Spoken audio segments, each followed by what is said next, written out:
vámonos todos a la página 11 donde dice legitimidad. Nos dice aquí que la noción de legitimidad supone un sistema colectivo de valores sobre el cual se levanta la creencia generalizada de que deben observarse las normas y en consecuencia obedecer a aquellos que las aplican. Bueno, primero quiero que entendamos que el aspecto de la legitimidad en ciencia política es un tema de percepción. ¿Cómo valorar el tema de la percepción? Ustedes seguramente cuando han hablado con una persona, de repente pueden decir, me cae bien. Es un tema de percepción. Tal vez no lo conoces tanto, pero tuviste un primer encuentro con una persona, se te hizo agradable, su conversación era amena, hasta el semblante, tú veías un rostro amigable, tú decías, me cae bien, lo percibes. Y hay personas que tal vez puedes tener un primer contacto y los ves muy serios, tal vez su rostro sea un rostro un poco duro, inexpresivo, y puedes decir, me cayó mal.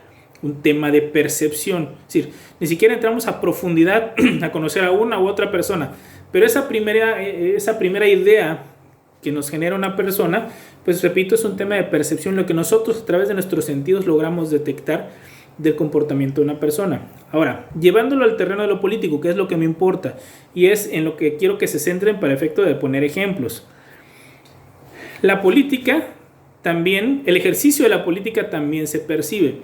De tal suerte que tú puedes decir, este gobernante tiene todo el derecho de mandar y hacernos cumplir sus decisiones porque es un buen gobernante. Y tú puedes decir, este gobernante no tiene por qué serlo. Hay que quitarlo porque está violentando los derechos de los individuos. Tú podrás no ser un conocedor de leyes, o sí, no eres un juez, sin embargo, detectas, percibes en el ambiente social que el gobernante está haciendo bien su trabajo o que no lo está haciendo.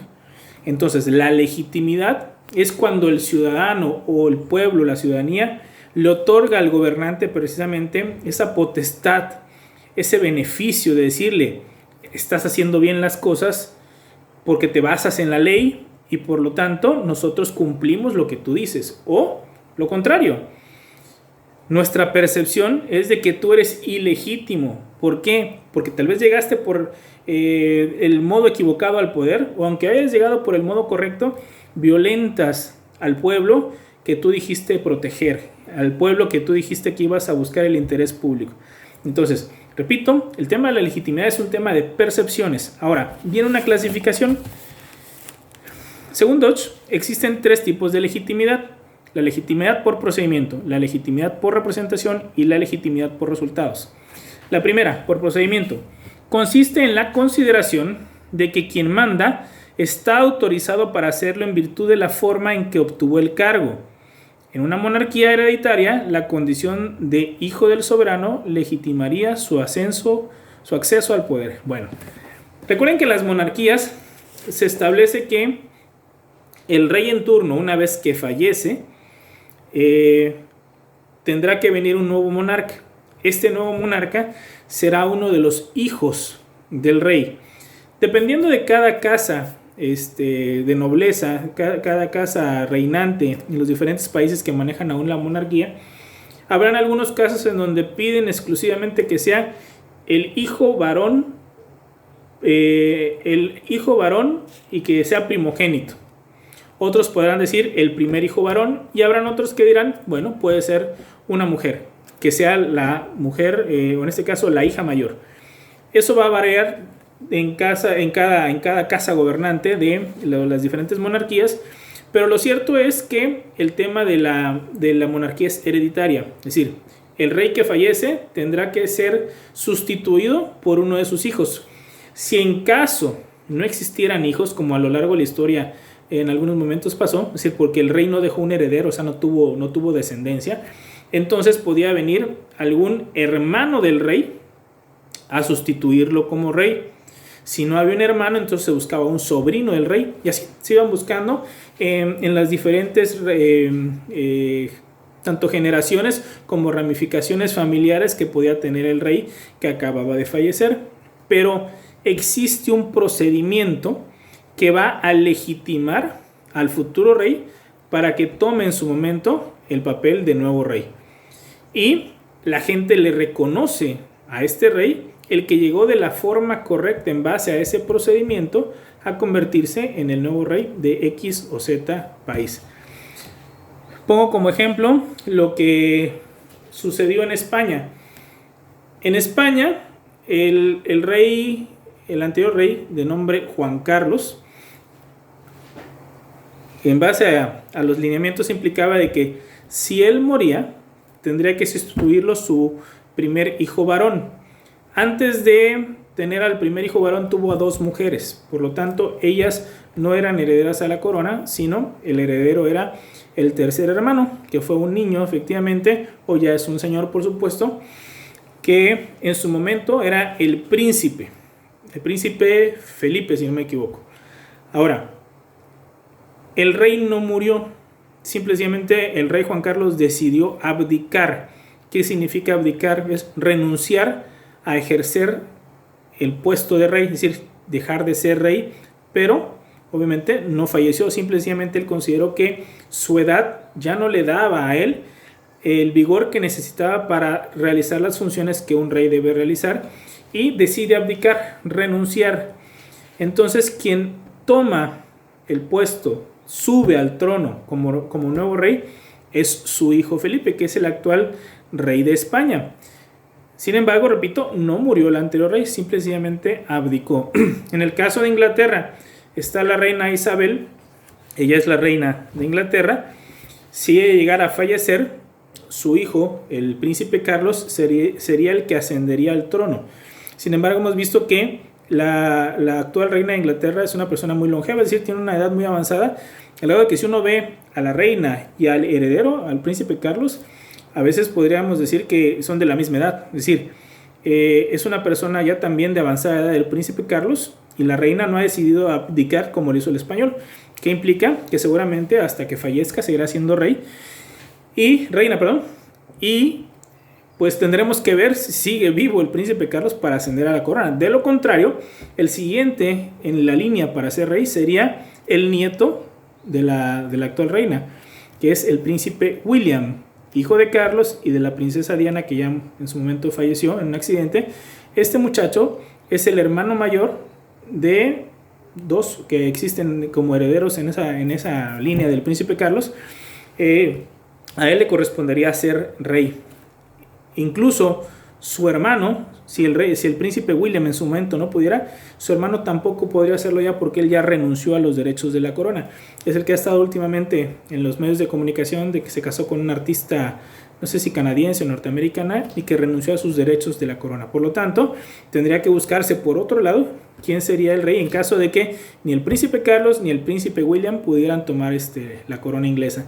Acabo con esto, que la legitimidad por procedimiento sea precisamente en base a estos lineamientos que se establecen en las diferentes monarquías, para que quien ascienda tenga el respeto y el reconocimiento, esa es la legitimidad, de que debe ser rey y puede ser rey ante todos los ciudadanos, basado en este tipo de esquemas procedimentales.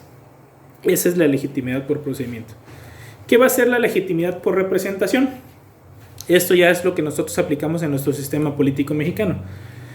Se funda en la consideración por parte de los gobernados de que quienes mandan los representan de alguna manera, bien sea porque han sido escogidos entre ellos o porque han sido electos por ellos. Bueno, nosotros elegimos a un presidente de la República cada 6 años para que nos gobierne durante 6 años. Elegimos un gobernador también cada 6 años, a presidentes municipales cada 3, a diputados y senadores, los diputados en el caso federales cada 3 años, los senadores cada 6 años. Tienen legitimidad por representación porque la ciudadanía, recuerden que en un país como el nuestro, como Estados Unidos, como Guatemala, no se maneja un esquema de monarquía, por lo tanto no hay reyes, no hay reinas. Lo que tenemos son gobernantes ciudadanos elegidos por los ciudadanos, que lo que van a hacer es tomar las decisiones a nombre de los ciudadanos en beneficio de los ciudadanos. Por lo tanto, se convierten en nuestros representantes para la toma de decisiones que requiere el pueblo. Entonces, el procedimiento para elegir, nosotros lo conocemos. Salimos a votar cada 6 años o cada 3 años, cruzamos una boleta, se suman los votos y al final se da un ganador para efecto de ser el gobernante en turno. Pero lo que nosotros estamos eligiendo ahí es un representante, no un rey, no un monarca, no un soberano, sino una persona que va a realizar las tareas de representación del pueblo o de una parte del pueblo para efecto de la toma de decisiones primordiales en el esquema de lo básico y lo más necesario que requiere el ser humano para poder vivir. Por eso decimos que el presidente es un administrador, el gobernador es un administrador. Tiene que ver que nosotros tengamos agua, que tengamos energía eléctrica, que tengamos salud, que tengamos servicio limpio, etcétera, todo esto. Entonces, lo que estamos eligiendo es un representante.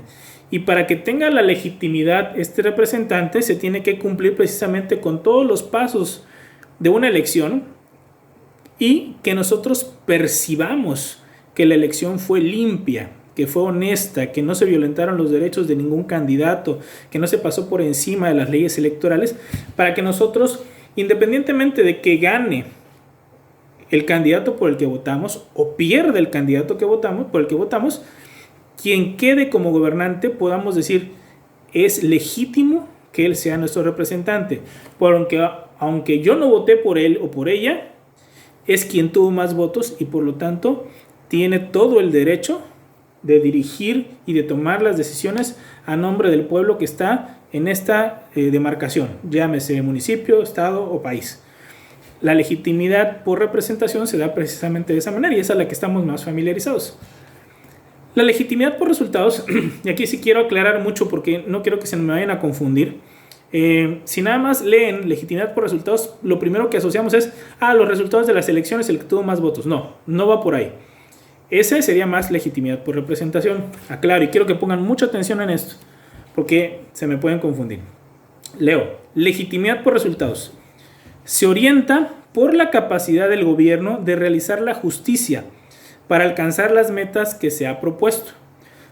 La gente siente que un gobierno es justo o injusto, legítimo o ilegítimo, no solo por la forma en que llegó al poder, sino también y principalmente por lo que hace. Subrayen estas últimas frases, por favor.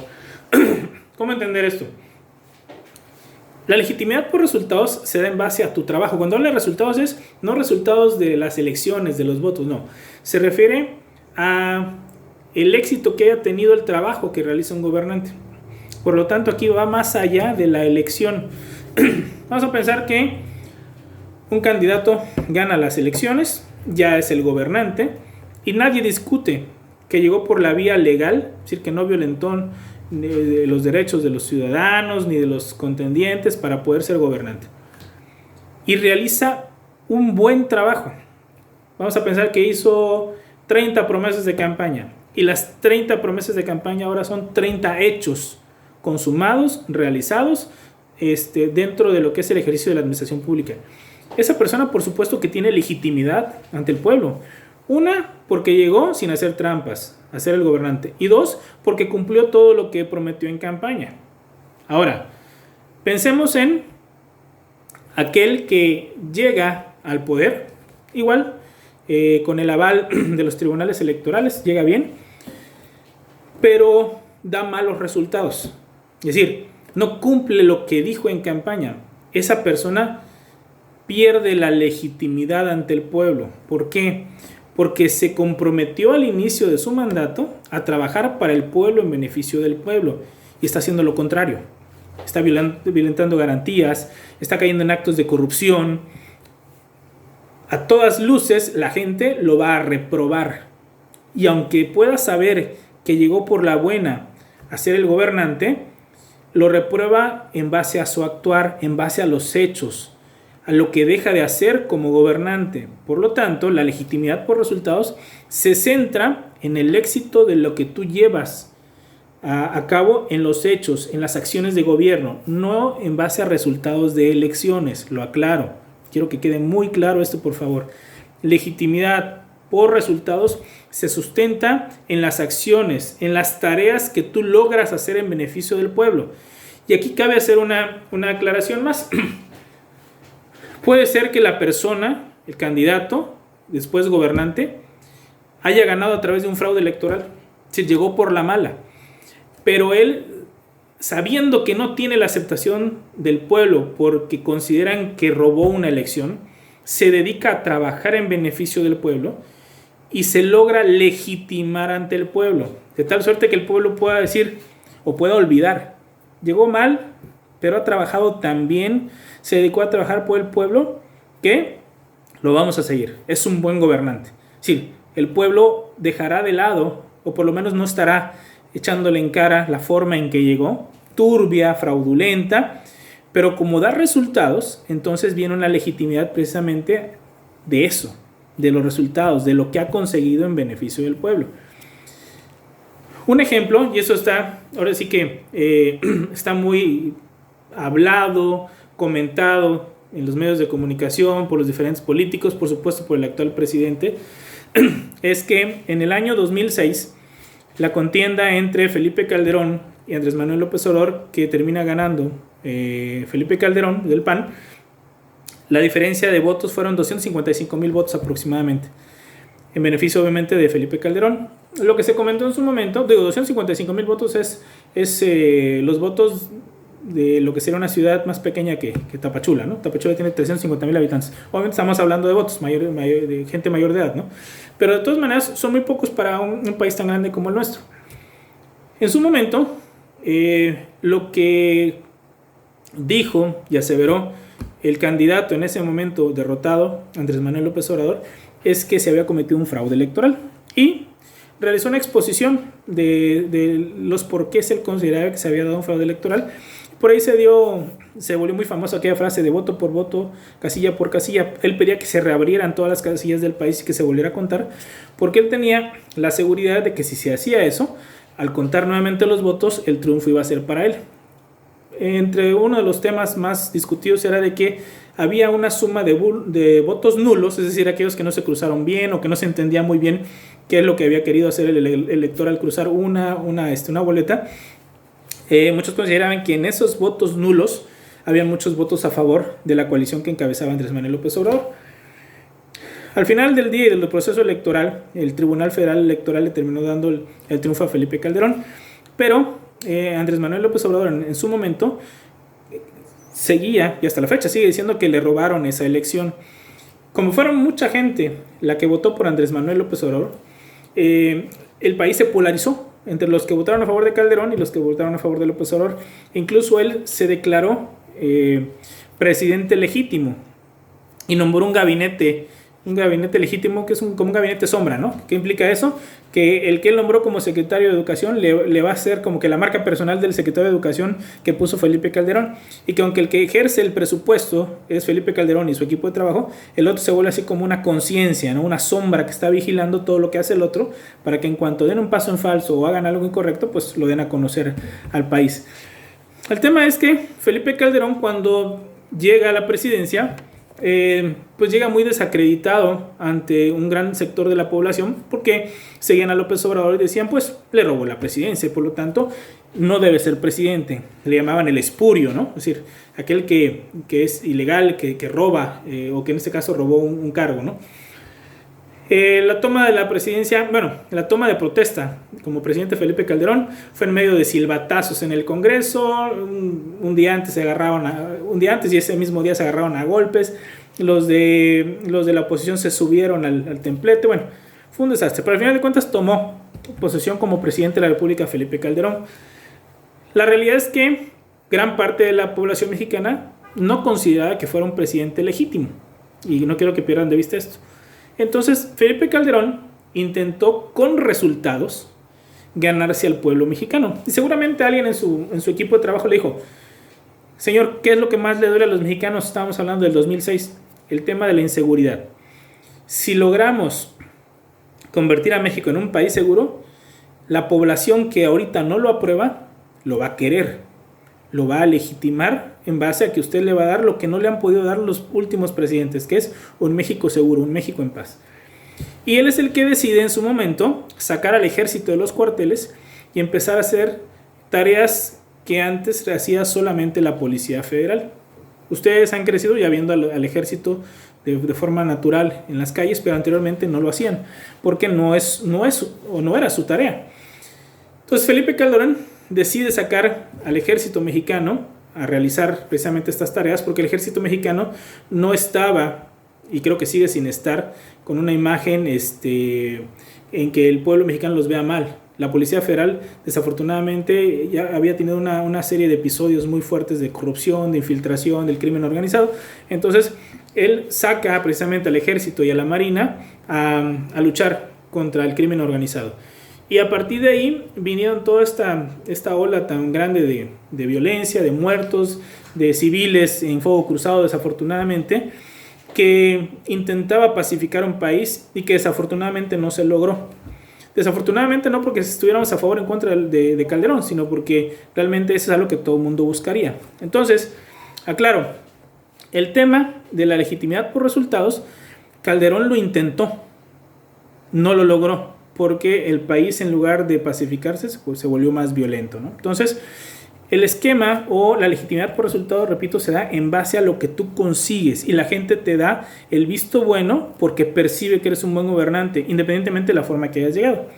Y la parte final es una reflexión que dice: es difícil imaginar como legítimo un gobierno que se desempeña con justicia, pero que asumió el poder asesinando al titular del anterior. Es decir, fuiste un buen gobernante, pero para tomar el poder tuviste que matar o asesinar a una persona que era el presidente legítimo, legalmente, que había llegado al poder. Pues entonces la gente no puede olvidar que para que tú tuvieras el poder, más allá que después puedes hacer bien las cosas, mataste a alguien. Es muy distinto un fraude a matar a alguien.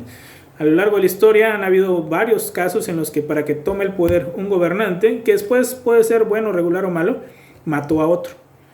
De los casos más sonados es el general Pinochet en Chile, después de que matan a Salvador Allende, que era un presidente constitucional que estaba en el cargo y que lo matan, y pues la prensa nacional, la internacional lo cubre, y pues obviamente después Pinochet está en una dictadura durante varios años. Pero también nos dice acá que puedes también perder la legitimidad, es decir, aquí el texto lo que nos menciona, que había, o a otro que, habiendo surgido de un proceso legal formalmente impecable, favorece abiertamente los intereses de un grupo sobre los demás. Es decir, llegó por la vía legal, ganó bien una elección, pero en el ejercicio del poder político, el gobernante se carga en favor solo de un sector de la población en detrimento del resto. Muchas veces puede ser de un grupo oligárquico, ¿no? O sea, los ricos. Le apuesto al rico y me olvido de los demás. O viceversa, ¿sabes? Me voy solamente con la parte baja y me olvido de la clase media o de la clase alta. Por lo tanto, voy a tener la desaprobación de ese sector tan grande de la población al que no estoy atendiendo. Y peor aún, si no solamente es una desatención, sino estoy violentando las garantías individuales, donde podemos ya caer o se puede caer en lo que es una dictadura. Al final dicen, es difícil determinar si una población considera a su gobierno en términos absolutos como legítimo o ilegítimo. Más bien cabe preguntar qué grado de legitimidad le otorga. Al final de cuentas, esta parte es muy importante porque es un tema de percepción. En un mismo pueblo puede haber gente que diga, yo voté por él y me está gustando cómo gobierna, o yo voté por él y ya me desilusionó cómo gobierna, o yo no voté por él, me gusta cómo gobierna, o yo no voté por él y efectivamente no estaba equivocado, no me gusta cómo gobierna. Es un tema de percepciones, no es un tema de unanimidad, de algo absoluto, sino de cómo percibe la gente, el pueblo, a su gobernante y le puede dar un grado alto, medio, bajo o nulo de legitimidad. Repito, es una percepción que se va a tener el pueblo. Por eso los diferentes gobernantes solicitan siempre encuestas de aceptación ante el pueblo de lo que ellos están trabajando, para saber qué tanto grado de aceptación y por lo tanto de legitimidad tienen ante su pueblo para realizar tales o cuales tareas. Bueno, hasta aquí quedamos con el tema de la legitimidad. Repito, lo importante es que ustedes vayan anotando ejemplos. Si tienen dudas de una vez, por favor, vayan dejándolo ahí en el chat individual y con gusto iré contestándolas. Que pasen muy buen día.